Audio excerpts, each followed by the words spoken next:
Thank you very much, Madam President.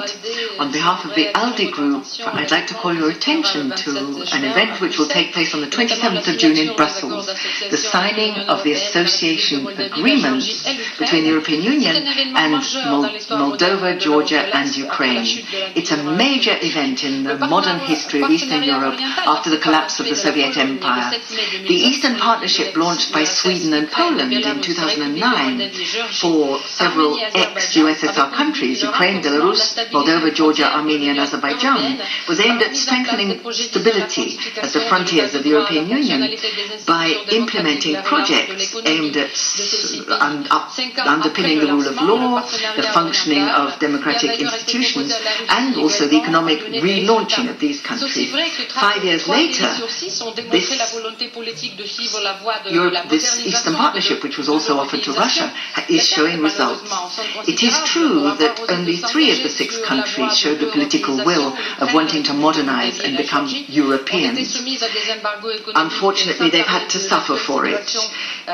The Republic of Moldova, Georgia and Ukraine have been subjected to economic embargoes, and we only have to look at the situation in Ukraine today, torn asunder by guerrilla warfare, with a frozen conflict in the making, the annexation of Crimea by Russia.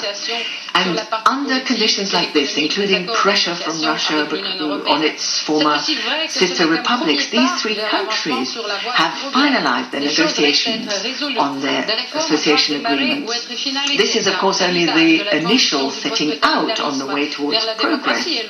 It is a difficult business to move from post-totalitarianism to democracy. They have problems with corruption, the effective functioning of their legal systems, standards and quality of life. But I would like to congratulate the constitutional authorities in Ukraine, Moldova and Georgia on this historic event, and I am convinced that their national parliaments will immediately ratify their association agreements.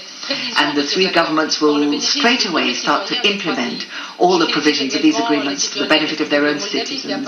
I also congratulate the citizens of Moldova, who since the 28th of April have been able to move freely without visas, using their biometric passports in Eastern Europe. It's thanks to the will of the citizens of these 3 countries that these progressive changes have been able to begin, and thanks to their exercising their democratic right to elections, closely monitored by our Assembly, that these changes have begun.